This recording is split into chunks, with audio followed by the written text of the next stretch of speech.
Welcome, folks, back to Dominant Mets Nation. Well, our owner, Steve Cohen, the billionaire 21 times over, making very direct comments about the Mets' attendance last year. Was Mr. Cohen in the right or was he in the wrong? I'm going to need your help as we go through some very pointed and direct comments. Let's examine that. And again, put your comments down below. What do you think about what transpired?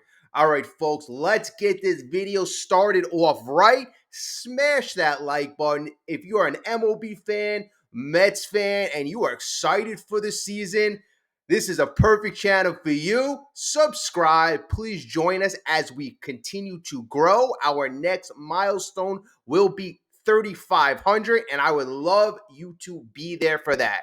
Okay, so today I gotta say the comments did not surprise me. They certainly did not. In fact, I mentioned a couple weeks ago that during the Pete Alonso negotiations, are fans aware that the New York Mets actually were losing money the last couple of seasons for that matter, and that the attendance had gone down from 2023 to 2024?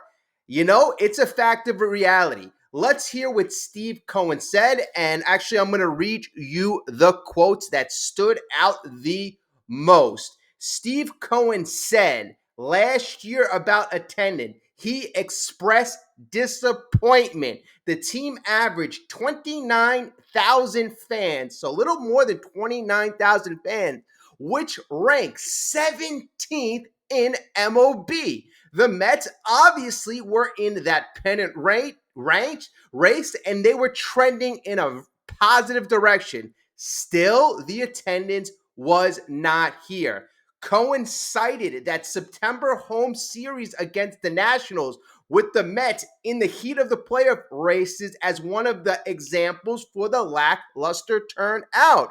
The Mets drew fewer than 35,000 fans in each of the first two games. Here's what Cohen says. He said, "I didn't like it. That really bothered me. 17th in attendance when you are right in the middle of a pennant race." Cohen said, "I am really hopeful this year. I am told attendance usually lags performance."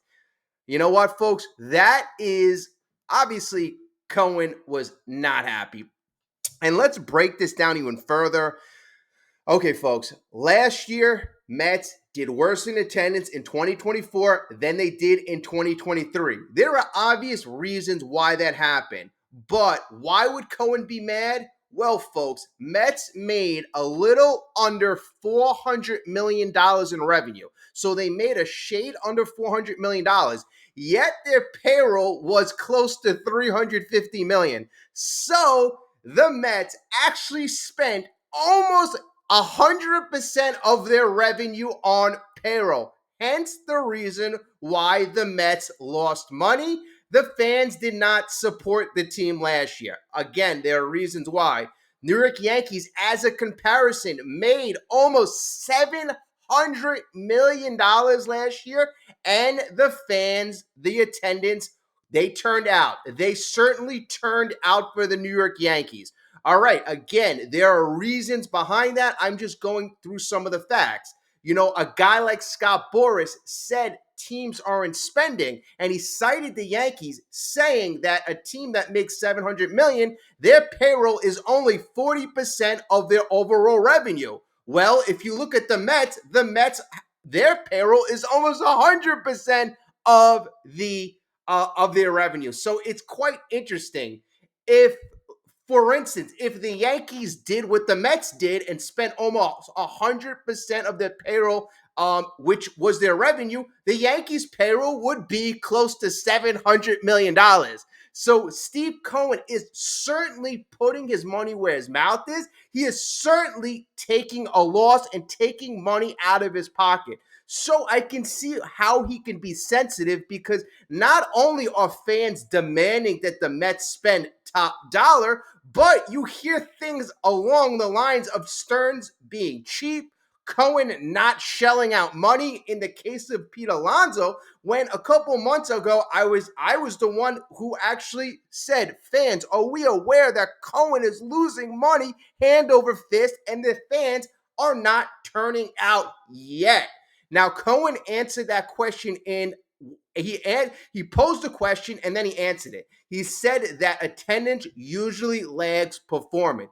Now, 2023, we had a higher attendance. If you remember, we were coming off a great season in 2022. The Mets invested in Justin Verlander. They had Scherzer on the team. They invested money, and 2023 was supposed to be a season where they were going for it, folks. World Series was still the goal. But then, if you remember, and we sure do, the Mets sold off at the 2023 deadline and essentially gave up on that season, and they were developing the young kids.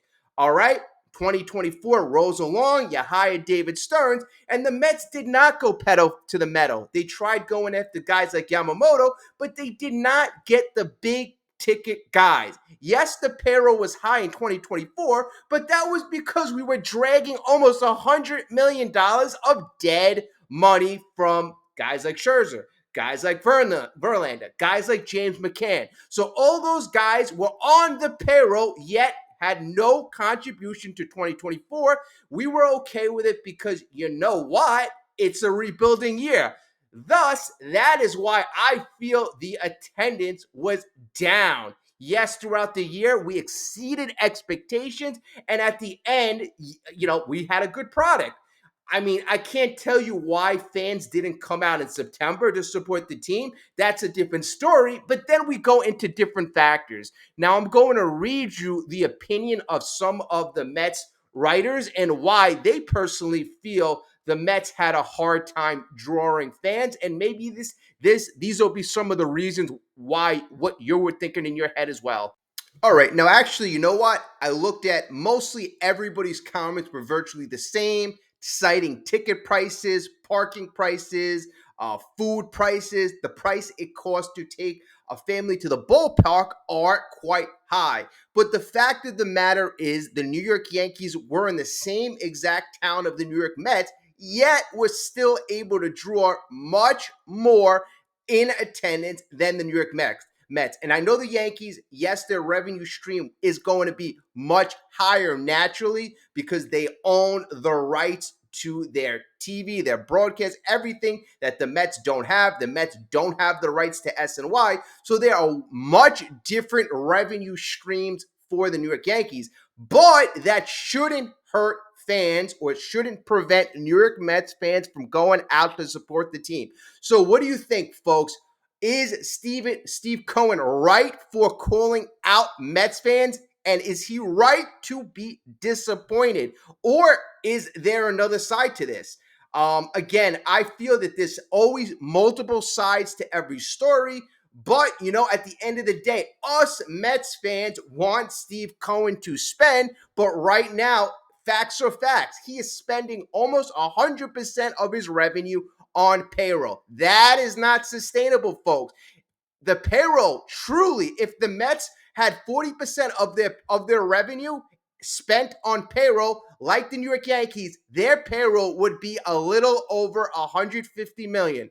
Let that sink in. If the Mets operated same way as the New York Yankees, where they spent 40% of the overall revenue on payroll, again, their payroll would be $150 million. Obviously, Steve Cohen is not doing that. Obviously, Steve Cohen is dipping down into his pockets and he is saying, I want to, finance a winner. I will wait until the farm system develops. I trust David Stearns. In the press conference, he commented on this current regime being the right regime. He finally has everything in place. The reporter said you got your superstars, you have your front office in place, but Cohen wants more. As I reiterated years ago when Cohen came in, he wants to make everything elite. Analytics, technology, scouting. It is not just about putting money into the payroll. It is about making your whole product your whole organization elite. He even talked about artificial intelligence, using that to help his ball club. So with Steve Cohen, the billionaire, the innovative man himself, he is confident and he wants to put a winning product on the field. But again, how long will it last? And when I said 2 months ago about fans being upset about, hey, you should go in your pocket and spend whatever it takes. The polar bear wants 150 million. Just give it to him. I'm like, guys, you're going to make this guy sell the team. This is not sustainable. You cannot throw money hand over fist and lose, lose, lose. There's too much high risk, and Steve Cohen is too savvy of a businessman. So I understand the emotions on both sides, but we have to be realistic. Look at yourself in the mirror. If you think Steve Cohen should be spending money that he doesn't make, would you want to lose money every single day? Whether you're rich, not rich, middle income, whatever class you fall in, right? Would you want to lose money? I don't think anybody, any intelligent person wants to lose money, no matter how much money you have. And I know that's the other argument. Oh, he has billions of dollars. He should. In fact, he is. He is being a philanthropist in a way because he knows he's going to lose money. But again, he mentions and he cites when they ask, why do you do this?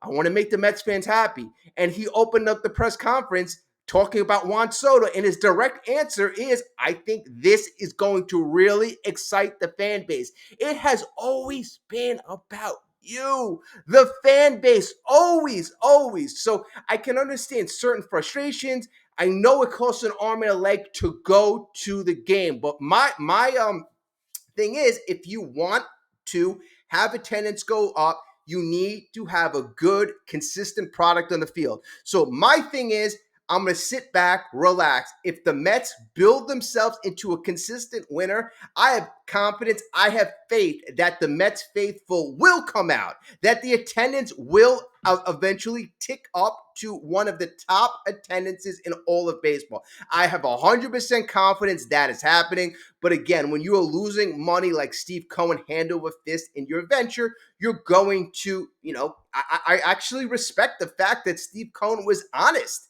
I mean, as I heard Steve Cohen talk, I'm like, you know what? This is why teams really should be scared.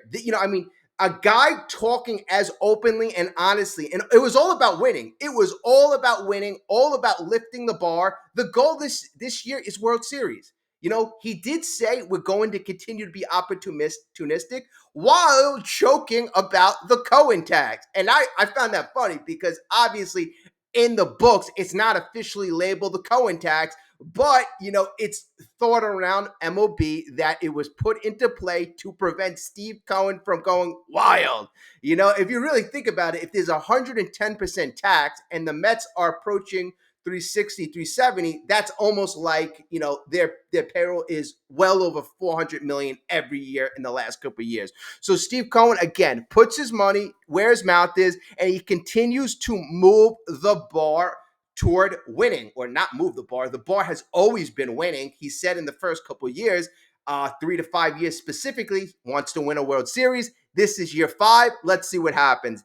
They also asked about Juan Soto. When you had conversations with Juan Soto about coming to the team, you painted a picture and you said you envision winning 2 to 4 World Series with Mr. Juan Soto. So again, that was kind of funny because Cohen always seemed to regret the 3 to 5 year window. So now it's funny well, you kind of said the same thing with Soto. So Cohen kind of gestured, it's hard to win. It is hard to win. But what you want to do as an owner is set goals high. And frankly, folks, I like to hear that. I like to hear the fact that you set goals high, and he should set goals high. I mean, I was always frustrated in the past that the Yankees' mission statement was World Series or bust, and the Mets' mission statement was, let's hope to make the wild card and have a happy season. I mean, it should have always been World Series or bust for the New York Mets. Now, finally, we have a mission statement that is in line with how Mets fans feel. So regardless, if you're a Mets fan, I wouldn't take this as an insult. I really wouldn't, because at the end of the day, Steve Cohen's goals are in line with most Mets fans' goal, which is to ultimately win. And for Steve Cohen to continue this ridiculous spending, he has to have the fans come out to the ballpark. That is his stream of revenue. Well, in the future, that's probably why Steve Cohen is trying to have all the other things going around City Field. That's another topic for another day. But yeah, there will be other revenue streams in the future. Right now, it is fans coming to the game. Okay. So let me know what you think, folks. I wanted to kind of keep this video a little short. Commentary just about Steve Cohen. Was he right? Was he wrong? Does he have does he have a point? And I wanted to keep my opinions really kind of out of it. One more thing I did want to say is I think that Steve Cohen, and they did ask Steve Cohen about the collective bargaining agreement and would he want a salary cap, and Steve Cohen responded, you know what? He's got to kind of get up to speed with all the the dynamics of it, but he says that he will compete under any circumstances. Any circumstances. I really kind of doubt that the players would want a salary cap. Like, the Players Association, I doubt they would want a salary cap, because right now there's only a handful of teams going over the Steve Cohen tag. I think that the penalties are so extreme that there's only a handful of teams that can compete in that magical land, which is above the $300 million. In fact, the Yankees are trying to get under it. So only the Mets and the Dodgers are the team that can really compete. So I think the Mets right now, while they are in the old collective bargaining agreement rules, I think they're going to really go pedal to the metal. Vladdy Guerrero, the good thing about him is he becomes a free agent before the new collective bargaining agreement. Actually, I got another video coming up about that. So if you haven't seen it yet, look out for that video. Oh, I'd love to have you watch that video as well. Again, like, subscribe. Thank you as always. I appreciate your time. I appreciate everything. And I will speak to you very soon. Let's go Mets. I'm feeling good. Hopefully you're feeling good as well.